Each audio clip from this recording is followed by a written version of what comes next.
Ndagushushe cyane kandi nguhaye ikaze, nizere ko aho uri hose udukurikira mu bice bigiye bitandukanye bya hano mu Rwanda ndetse no hanze y'igihugu cyacu, nizere ko umeze neza.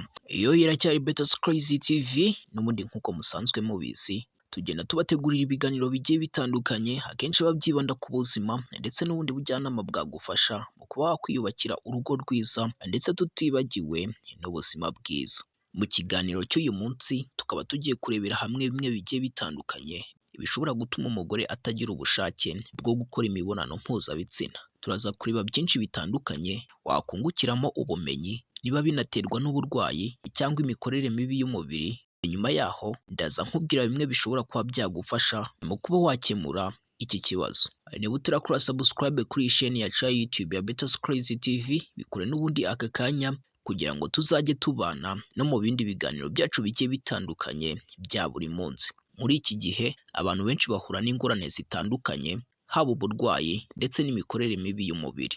Imibonano mpuzabitsina ku bashakanye ni igikorwa cy'ingenzi. Iyo rero hari umwe utacyishimiye, bishobora gutera imibanire mibi mu muryango ndetse bikaba byanatuma banatandukana. Iki rero ni ikibazo gihangayikisha abagore benshi muri iki gihe, aho usanga abagore benshi batagishaka gukora imibonano mpuzabitsina n'abo bashakanye. Ibi rero bishobora guterwa n'impamvu nyinshi zitandukanye. Impamvu zishobora gutera umugore kumva adashaka gukora imibonano mpuzabitsina n'uwo bashakanye, ndetse turebe n'ubufasha ku bafite iki kibazo. Impamvu zitera abagore kubura ubushake mu gukora imibonano mpuzabitsina nk'uko tubikesha abahanga mu buzima, cyane cyane abajyanye n'imikorere y'imyanya ndangagitsina. Mu mpamvu zitera abagore kudashaka imibonano mpuzabitsina harimo kugabanuka kw'imisemburo y'abagore iyo bita estrogene.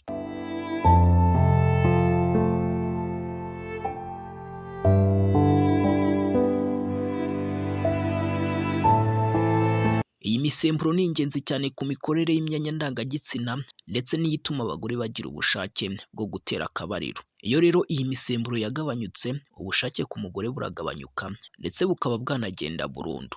Ibi akenshi bikunze kubaho iyo umugore atwite cyangwa se yonsa.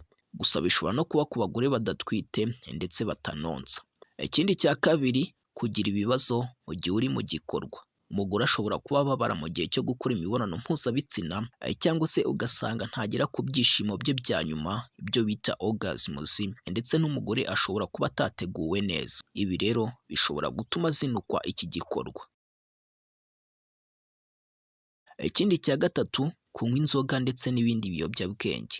Nubwo hari ushobora kukubwira ko iyo yanyoye agacupa aribwo agira ubushake, nyamara inzoga n'itabi ndetse n'ibiyobyabwenge bitandukanye si byiza kuko bituma ubushake bwo gukora imibonano mpuzabitsina bugenda bugabanyuka kugeza burangiye. Niba wibwira ko ibi bigufasha, ibi ngibi si byo. Ikindi cya kane, imiti imwe n'imwe ishobora kugabanya ubushake. Hari imiti imwe n'imwe umugore ashobora gukoresha igatuma ubushake bwo gukora imibonano mpuzabitsina bugabanyuka. Muri iyo miti twavugamo nk'irinda kuzengera. Ikindi cya gatanu, hari indwara zitandukanye. Hari indwara nyinshi zitera kubura ubushake bwo gukora imibonano mpuzabitsina. Muri zo twavugamo nk'umuvuduko w'amaraso ukabije, diyabete, indwara z'umutima, za rubagimpande, kanseri ndetse n'ibindi.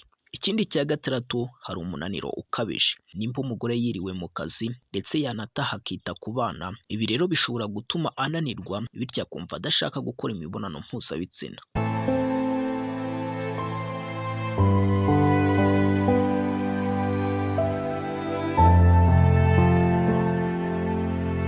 Ni byiza ko umugore agomba kuruhuka kugira ngo imibonano mpuzabitsina izagende neza. Ikindi cya karindwi, ibibazo bishingiye ku mibanire. Abashakanye bashobora kuba batabanye neza, wenda bafite amakimbirane ndetse n'intonganya zidashira.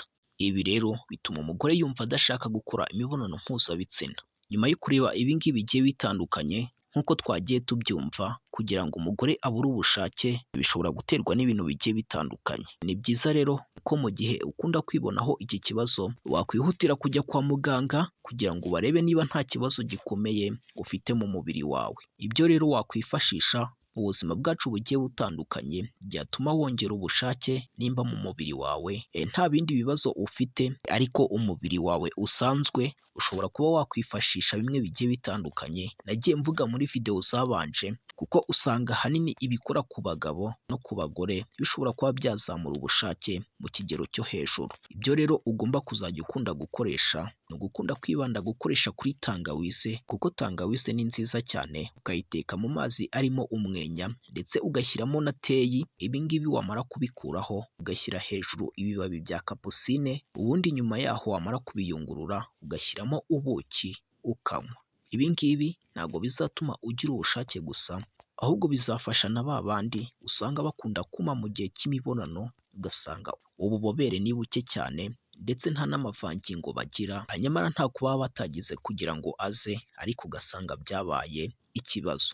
Uyu muti wagufasha cyane bikaba byanatuma ugira amavangingo menshi ahagije, bigatuma umugabo wawe yongera kukwishimira ndetse anagukunda cyane ntibitume aguca inyuma.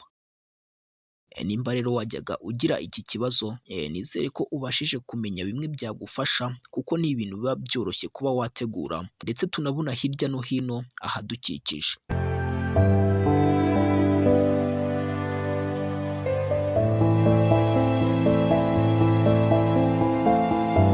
Hari abatakaza rero amafaranga menshi cyane bajya kugura amaproduwi ndetse n'ibindi byinshi, nyamara mu bisanzwe Imana yaremye ushobora kuba wabikoresha ndetse byanaguha impinduka, zikaba ari impinduka z'igihe kirekire cyangwa zidahita zirangira kurusha uko wakoresha ibinini cyangwa izindi produwi zishobora kuba zaguha ubushake bw'icyumweru cyangwa iminsi mike ugasanga byahise birangira. Ariko ibi ngibi mba nkubwira iyo bigenze neza ukabona impinduka, ni impinduka zirambye z'igihe kirekire. Twibukiranyije rero uzafata amazi nurangiza uyacanire, urapiremo tangawize ushyiremo n'umwenya, ubundi ucanire nk'utetse icyayi, uzashyiramo teyi cyangwa urumari cyangwa rosemary, nibimara kubira neza ubitereke hasi, ubundi ushyiremo ibibabi bya kapusine.